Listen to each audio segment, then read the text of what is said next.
Namo Bhagavate Vasudevaya. Om Namo Bhagavate Vasudevaya.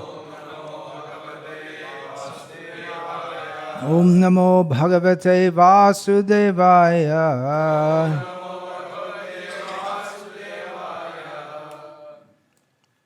Srimad Bhagavatam, Canto 1, Chapter 2, Text 14, translation and commentary by His Divine Grace, A.C. Bhaktivedanta Swami Prabhupada.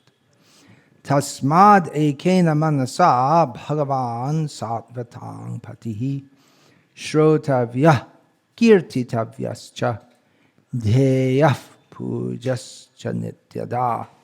Therefore, with one appointed attention, one should constantly hear about, glorify, remember, and worship the personality of Godhead, who is the protector of the devotees.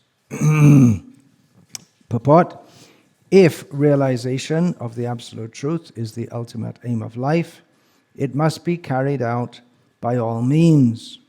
In any one of the above-mentioned castes and orders of life, the four processes, namely glorifying, hearing, remembering, and worshipping, are general occupations. Without these principles of life, no one can exist.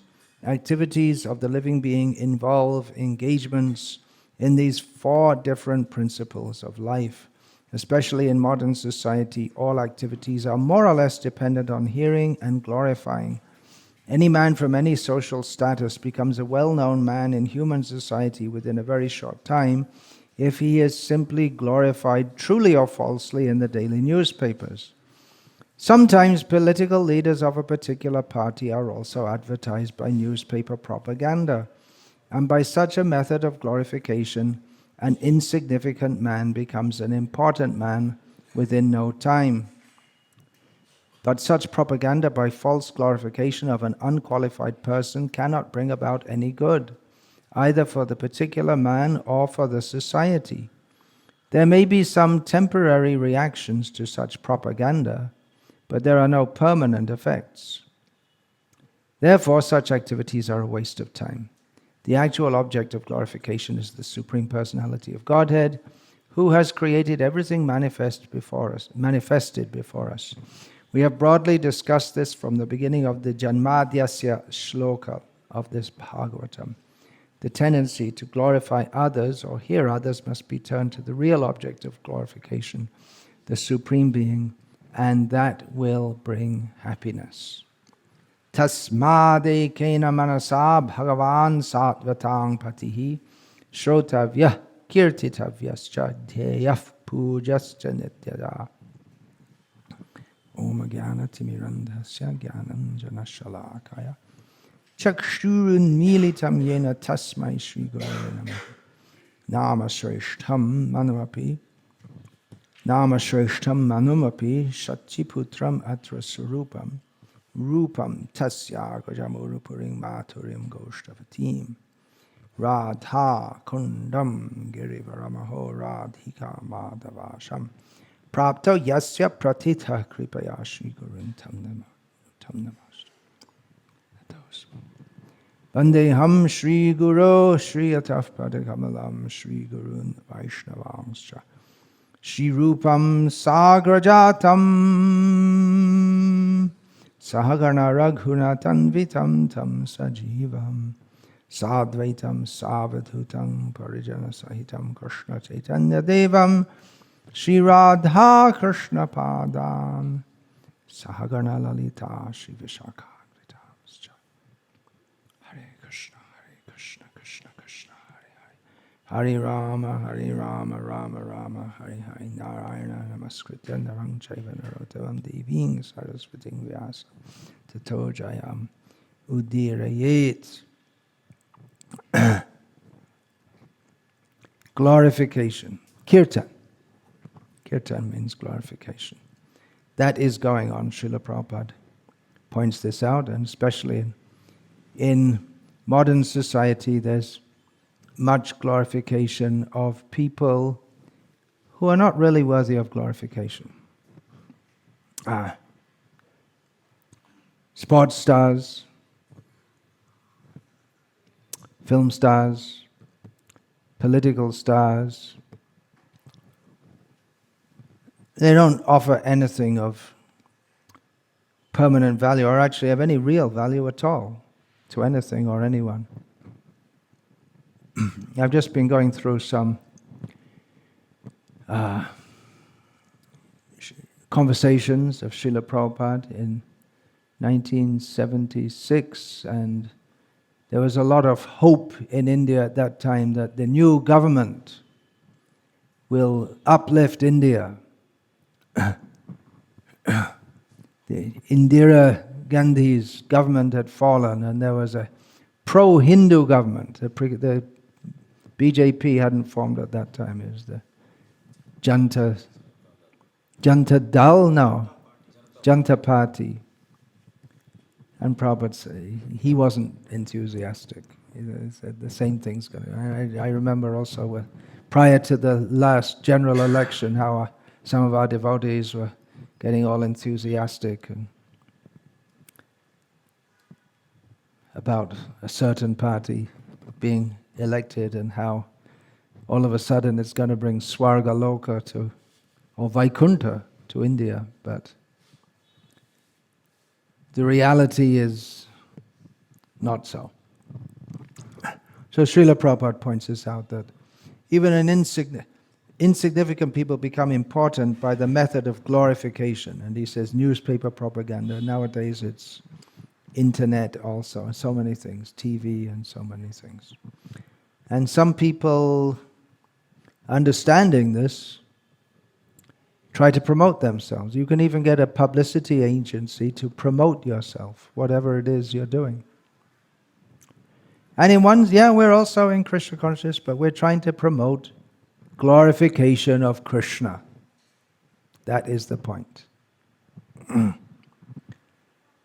Glorification of gurus is central part of Vedic culture, but because they glorify Krishna. Acharyang mang vijaniyan navamanyeta karhichit namartya buddhya suyeta sarvadeva mayo guru.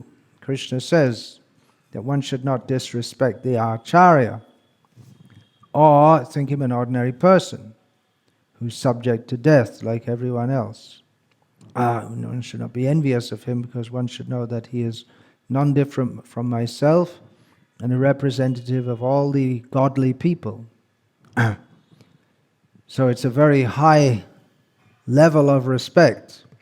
You can't get higher than that. And actually Muslims, they complain. They don't like that when they see bowing down before anyone, even your father and mother. They don't like that. Although I see in Bangladesh, the Muslims still do to their father and mother.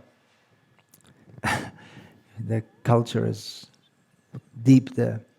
But the idea that someone else but Allah should be glorified is to them obnoxious, haram, horrible.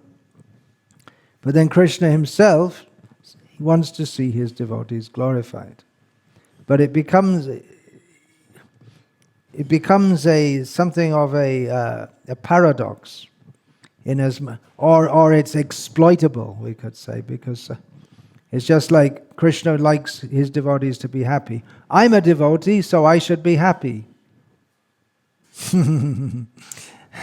Therefore, bring me all the sense gratification. Bring all the daughters of my disciples to enjoy, and then I'll be happy. There's such an idea is there among some gurus. And their followers also subscribe to that. But happy means happy in Krishna's service. The devotee is always trying to make Krishna happy, and Krishna is always trying to make the devotee happy. But there's nothing personal or selfish therein. So similarly, we find many gurus in India, they propagate this idea that, well, guru is as good as God, guru is God. So promote the guru and practically forget God. But this is a distortion of the actual principle. Guru is as good as God because he is completely absorbed in thoughts of Krishna and gives Krishna Bhakti, hoi jaha hoite. Krishna Bhakti can be had from him. Now he teaches this, that with one appointed attention, one should constantly hear about, glorify, remember, and worship the personality of Godhead, not himself. The center is Krishna. Bhagavan Satvatang Patihi is mentioned here. Bhagavan, who is the Lord of the devotees, not that the Guru is the Lord of Bhagavan. He may be in the sense of rasa. He may take that role, but ontologically, Krishna is the Supreme Personality of Godhead, and we are all his servants. And the Guru teaches this. And actually, there are a few times in the history of ISKCON when Srila Prabhupada became extremely angry and disturbed with the behavior of some of his disciples. And the first time was when some of them started to advertise that Prabhupada is Krishna himself. And he rejected, not fully rejected, but he sent some of his leading disciples, he sent them out, you go out, get out. He sent them out to preach, but he said they couldn't stay in temples and this and that. He reformed them, actually. Didn't totally reject them, but he was not at all happy with promoting that misconception. So very clearly we have to do as Srila Prabhupada did, if we're his followers, which is to put Krishna in the center and teach what Krishna teaches. And make Krishna consciousness, not anything else. Consciousness. In our movement at the present time, for the last several years, there's been a lot of advertisement about how ISKCON is doing very good work in welfare work for the people. And it all started here in Bangalore with someone sitting on a hill had the idea to start feeding the children, and then people will like it. And if they like us, then they'll give us money, then we can build more temples, and so on and so on. And we can hire people to go and preach in the colleges and recruit more men to go out and collect more donations for feeding the children. And it goes on like this. It might seem like a very good idea. You get money and people like us, but the problem is, or you may say, well, what's the harm? You see, people give us money and they like us. And well, the harm is that the people think of ISKCON nowadays, many people think more as a movement that feeds children and also does things like gives away pairs of shoes to all the children. That's also going on. And builds temples. Well, what's the purpose of the temple? It's not so clearly known. In other words, Krishna is not clearly in the center. And then so many advertisements. They give money for this and help the children so they can go to school and build the nation. Where's Krishna? Well, Krishna is deliberately kept out of it all because if you put Krishna, then people will understand that actually we're devotees of Krishna and we're not welfare. Our main concern is not feeding the children. So we have to put feeding the children in the center and advertise like that. But sadhus, they are meant for, especially in the line of Srila Prabhupada, or any bona fide Vaishnava Acharya, they're meant for promoting Krishna. So you may say, well, it's okay, you see, outside we do this and that, but when you come to our temple, we do kirtan and we preach only Krishna, but it's supposed to be outside also. What's the harm? The harm is that our time and our energy, which should be used ekena manasa, wholly, solely, one-pointedly, for promoting Krishna and Krishna consciousness, huge amount of energy and time is diverted And the attention of people, which is supposed to be manasa, we're talking about mind, attention, it becomes diverted to something else. And we fail to distinguish between reality and we're supposed to give people the knowledge by which they can distinguish between reality and illusion. And give people the real solution to all problems. What is the solution to so many hungry children? The solution is that you don't send them to school and collect money to feed them. The solution is to establish Daiva Varnashram Dharma.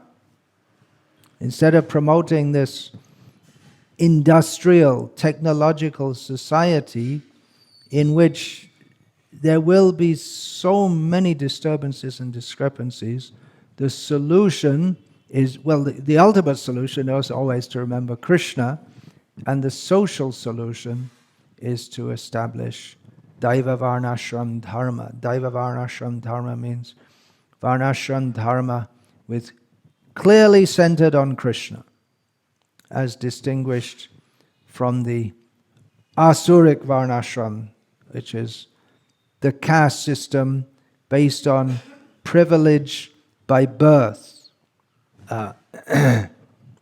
without keeping Krishna clearly in the center. So, one of the lines that Srila Prabhupada preached continually is that Krishna consciousness is the solution to all world problems.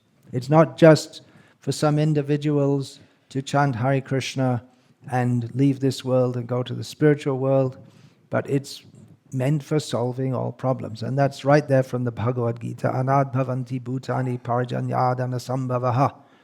Yagya bhavati parajanyo yagya karma samudbhavaha. People need food. What is their main need of physical need? Food, of course you can say water, light, heat, air and all these things, but those things are there without any human endeavor. But food, that requires krishi, first of all, krishi, farming. But even before the farming, that requires rain. So rain, how does that come? Yajna is required. And for that, karma, activity is required. And the word karma in Bhagavad Gita is used again and again and again in Bhagavad Gita.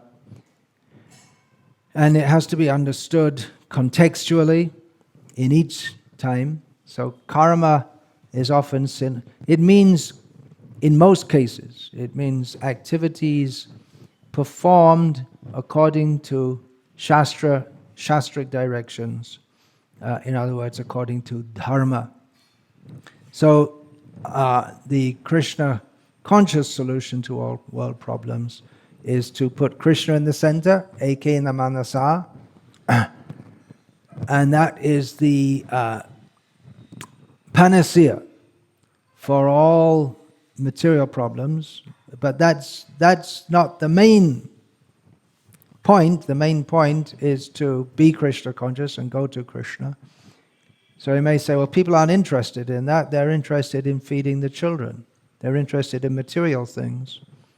So all right, for material things also, Krishna consciousness is the solution. Not shoving Krishna to the side and pretending to be part of this society and actually becoming part of this actually demoniac society. If we're to be frank, then modern society is demoniac because it works on the principle of how we can be happy in this world. Maybe there's a little, what's that called? Lip service to God and religion, but the real aim is how I can be happy in this world. So really devotees have no business partaking in this whole mentality that we're benefiting the society by providing meals, and rather we're supposed to show completely, first of all, the whole attitude behind this society is ungodly. To develop more factories and industries and progress and and this way we'll be happy. This is what the country needs. We have no business partaking. Rather, we have to point out that this whole attitude, the whole approach, is seriously mistaken. So you can say this party, that party, political party, but they're all promoting different varieties of the same illusion, that by developing the country or by making arrangements, people can live happily in this world, give reservations and build more railways and import oil, and they're all working under the same illusion and promoting the same illusion. So the Krishna conscious movement is meant for giving the real solution. Sarve sukhino bhavantu. Let everyone be happy. Everyone should be happy in all times, all places, all circumstances. But the whole way of modern life is based on the illusion that we can be happy in this material world. And even if you say someone's a very good patriot, they dedicate their life for the country, well, that also inherent in that is that, well, we're trying to promote India, but that means at the expense of Pakistan. Jai Hind. That means we don't say Pakistan Zindabad. It's opposite. India has to come up, that means we have to keep Pakistan down. But the actual Vedic aphorism is Sarve Sukhino Bhavantu. It doesn't say Sarve Bharatiya. Sarve, everyone, not only humans, even living beings in the form of animals and plants. They should all be considered, because that's possible in Krishna consciousness. No one even thinks about that otherwise. No one's even thinking about the animals. Of course, there are go rakshaks trying to protect the cows. Well, what about the goats and the pigs and the buffaloes? They're also living beings. And the trees. Of course, priority is given to the cows, but why should any living being be slaughtered for the sake of the tongue? That should be considered and promoted. So really, Krishna consciousness gives the solution to all problems. And the center of that is thinking of Krishna, making Krishna consciousness the ultimate goal of life. And this system, or the system of social administration, which, if properly administered, particularly adds or helps the cultivation of thinking always of Krishna, is the Varnashram system, which is mentioned in the previous verse and which Srila Prabhupada mentions in his purport here. Now, it is possible to come to Krishna consciousness without Varnashram dharma. And in fact, Varnashram dharma in and of itself doesn't give rise to bhakti. Krishna bhakti janma, what is that? Krishna bhakti janma mool hoy sadhu sangha. The awakening of Krishna consciousness, the basis of that is association with devotees, not following Varnashram. One can follow Varnashram and go to hell. Chari Varnashrame jadi Krishna nahe bhaje svakama karite she rorave parimaje. That's Bengali saying, if you follow Varnashram very nicely, but you don't worship Krishna, then by doing all your duties very nicely, you go to hell. And that's based on a Bhagavatam verse. Can you remember that verse? Chari, what is it? Chari, no. It's in the, that's from Chaitanya Charitamrita, and I can't remember that verse just now. And there are many examples of that. In the Chaitanya Charitamrita, the example is given of one hunter who was not in Varnashram. Nowadays they call tribals as Hindus, but previously it was considered, Hindu means caste. And those who are not Brahmana, Kshatriya, Vaishya, or Shudra, they're tribals or whatever. And actually their system of religion is, they worship all kinds of different things. So anyway, this was long before even the word Hindu was dreamed of. But Narad Muni uplifted a hunter. But he did have some culture. Maybe it was some natural inherent tendency to respect saintly people. Or it may have been from the broader culture beyond the jungles that he did respect a saintly person. He had that much culture. So Narad Muni uplifted him. And there are many examples in the modern age of Srila Prabhupada uplifted so many people who were completely outside any idea of the Varnashram system, most of Srila Prabhupada's disciples. And for that matter, Lingayats, they're presumably not part of the caste system. If you want to call the caste system Varnashram. It's the perverse development. But as you told me, they also have their own caste system, something like that. Anyway, I'm just making the point here that people without following Varnashram, they can take to Krishna consciousness. But even then, there may be some kind of stimulus in their life. Of course, generally people who take to Krishna consciousness, they have done so in a previous life. Tatratang buddhi samyogam, we find in Gita that people, well, that refers to people who are born in the homes of wealthy Vaishyas, pious Vaishyas or Brahmanas, and then due to the activities of their previous life, the labhate paurava dehikam, they revive the consciousness of their previous life. But at least my observation is that in the Western countries, of course you don't know so much about this being from India, but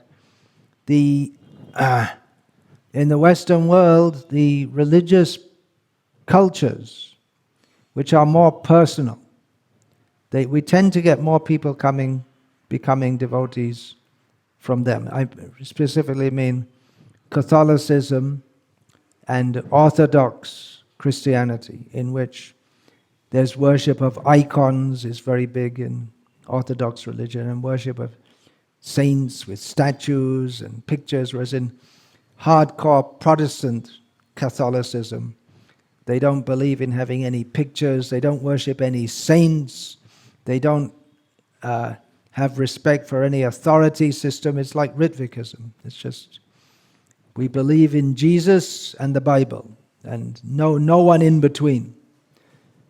So, generally speaking, we find in cultures which are closer to the devotional bhakti culture, that people they do take it up more. That's a general observation. Of course, in America, many Jews took to Krishna consciousness also in the heyday of the movement in the 60s and 70s, but I don't know.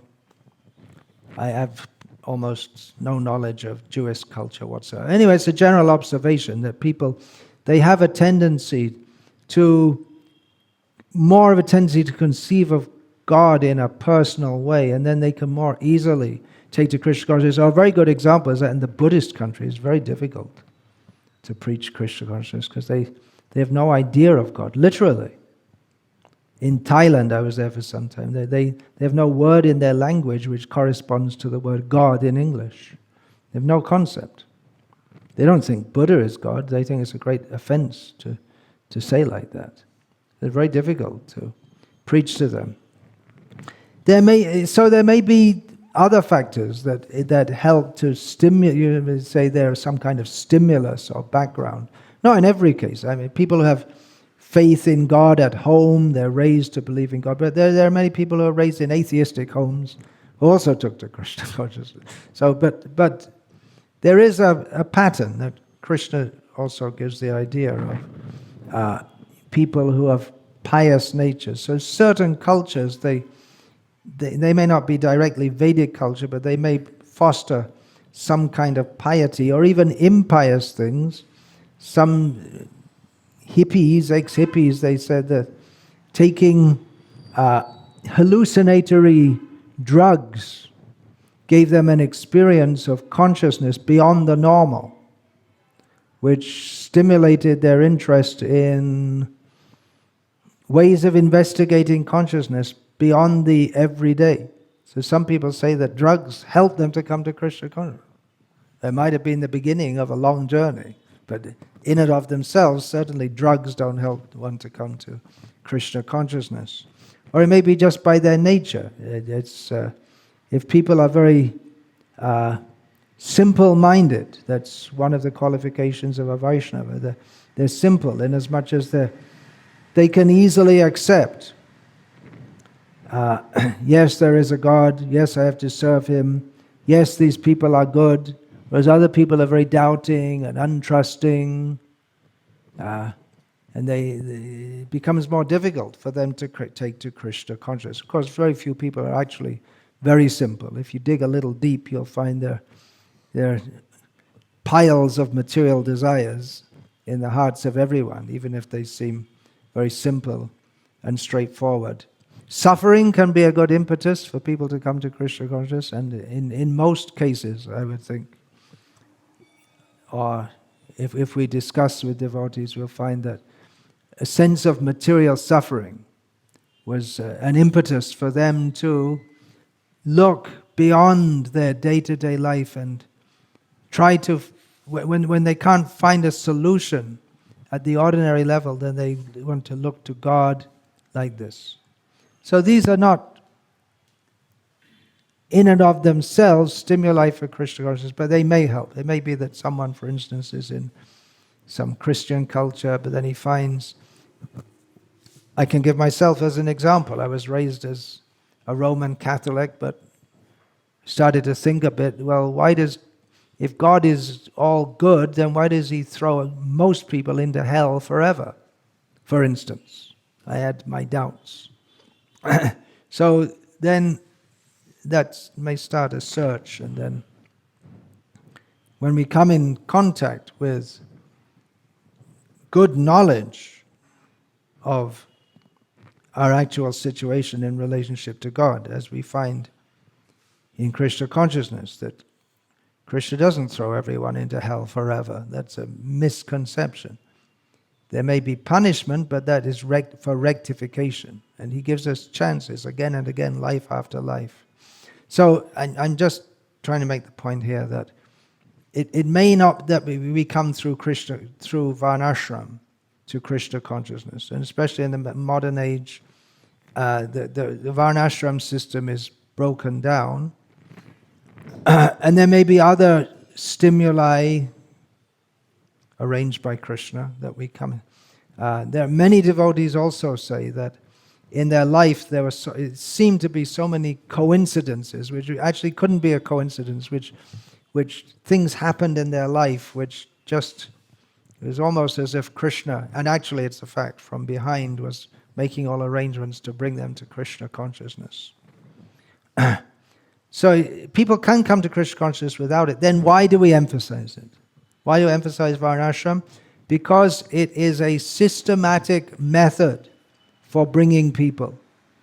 Whatever their present level of consciousness, if they're within the Varnashram system, which is specifically centered on Krishna and attainment of Krishna consciousness, doesn't force everyone to become fully Krishna conscious immediately, may even allow meat eating, meat eating, gambling, illicit sex, intoxication, may be allowed for certain people at certain low levels of consciousness, but it's all clearly with the aim to uplift people. And those who don't participate in it, who are unqualified to participate in it, they also have their place outside the village, their own villages, Chandala villages, or in the jungles.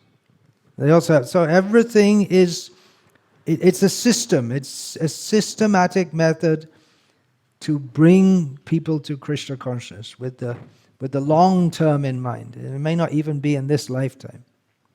And everyone's given prasadam. At least they can take prasad. Even if they don't want to chant Hare Krishna, minimally they can take prasad. And that's even given to the dogs and everyone. Prasadam. Minimal should be given to everyone. Not just to children at school, but to everyone. Everyone needs Krishna's prasadam. Everyone needs to hear the holy names. So it's a systematic method to bring people to this point, but it has of always thinking of Krishna, but that has to be emphasized. Otherwise, if it's not emphasized, then, or if the devotees don't do it, if the devotees don't preach this, then who is going to preach it? If the devotees don't preach it, then who else is going to preach it? And if they preach something which other people are preaching, uplift the country, feed the poor, social uplift, without putting Krishna clearly in the center, then they're failing in their duty, which is to bring people to Krishna consciousness. So, we may say, well, what's the harm? But there is harm in devotees not preaching Krishna consciousness very clearly. As Srila Bhaktisiddhanta Saraswati Thakur pointed out, when defining the term ahimsa, it's a very good quality. Sometimes translated as non-violence. But then so non-violence, but Bhaktisiddhanta Saraswati Thakur defined himsa as stopping the preaching of Krishna consciousness.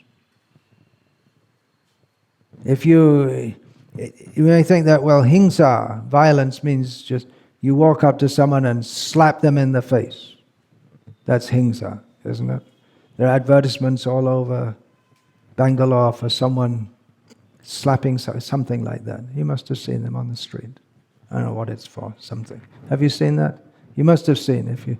I've only been in Bangalore for 2 days and I've seen everywhere. There's some advertisement of someone slapping them in the face or tweaking their ear or something like that. So that's obvious violence. But another kind of, that's violence by commission, but there's also crimes of commission and crimes of omission. So commission means when you do something wrong, and a crime of omission is when you fail to do something which you should do. So for instance, if you have the medicine, you're given the medicine to bring to someone else which will cure them, otherwise they're going to die. And you don't give it to them. That's a crime. You say, well, I didn't do anything wrong. Right? He didn't do anything wrong. He didn't walk up to the person and slap them in the face. But he failed to do what was required for their benefit. So that becomes a crime also. So the devotees, they are enjoying Jare Deko Tare Kaho Krishna Upadesh. Wherever you go, whoever you meet, tell them the instructions of Krishna. And if they fail to do that, then they're committing violence. You may say, well, we do that also. But no, it's not that. It's a part-time occupation. It's the only occupation for devotees, is to distribute Bhagavad Gita as it is, and to speak the message of Krishna. And people may not like it. It's difficult to give. If we tell them something that they like to hear, such as feeding the children, because it makes them feel good. I'm doing something good to help others. But they don't know what is good. They've defined good in terms of material so-called benefit. So they like to feel they're good, and they give money, and everyone feels happy, except Krishna. Because he tells us to preach Krishna consciousness. So if Krishna is not satisfied, then everything becomes useless. So there is great harm in diverting the the energy, the resources, and the manpower, and the money that is going on in the name of Srila Prabhupada to endeavors which Srila Prabhupada not only didn't endorse, but he spoke against. Srila Prabhupada didn't only not open hospitals, but he said that it's foolishness. He criticized some sadhu who had opened a hospital. He said, what's this? Sadhu is not meant for opening hospitals.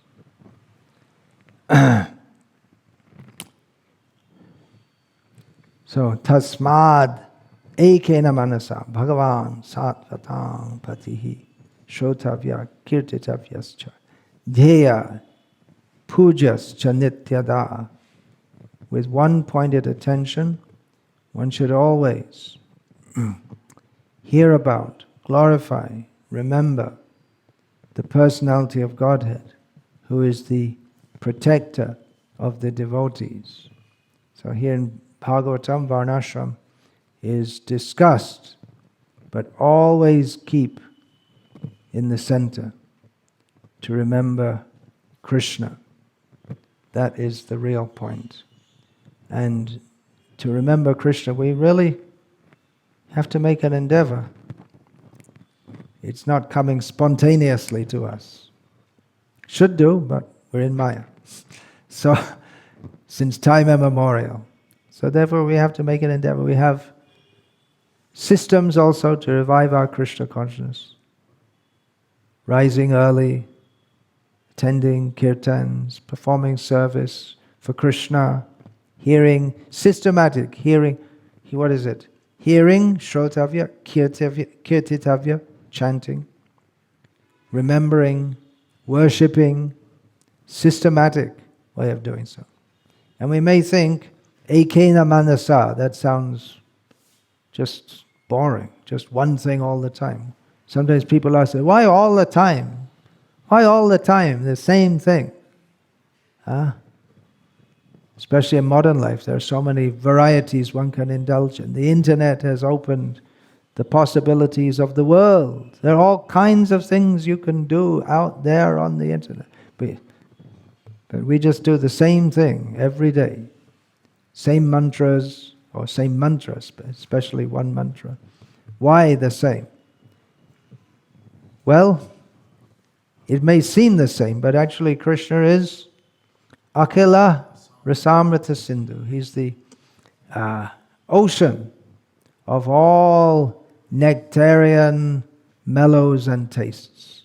So it's not that it may seem stereotyped, but actually by hearing and chanting about Krishna, the mind becomes immersed in all the delicious varieties of remembering Krishna and who Krishna is. And actually, in every kirtan, or all the activities, there's a different flavor.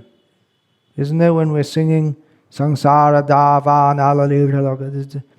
There's certain flavor there. Meditation on Srila Prabhupada and his various aspects of how he delivers us from this material world, how he's always singing and chanting and dancing, and Chaitanya Mahaprabhu's ecstasy, kirtan. So if we apply our mind, ekena manasa, if we apply our mind to this, then we'll find there's so much transcendental, delicious variety therein. So yeah, then we sing Narasimha prayers. There's different, somewhat different bhav is there. So we're praying to Narasimha for protection, and Tulsi Kirtan. It's all different moods in everything we do. Everything is delicious. The taste. We say we have to get a taste for Krishna consciousness. Ruchi. So a taste. Taste means we're just like the taste on the tongue. There are different tastes. There's 6 kinds of tastes and 4 kinds of consistencies of foodstuff. So, in Krishna consciousness, we come in contact with Krishna. And although to people who are trying to be happy by indulging in the tastes of mundane sensual enjoyment, Krishna consciousness might seem to be stereotyped, but it's actually very blissful and full of varieties of transcendental tastes. Hare Krishna. I'll finish here. Does anyone have any question, please?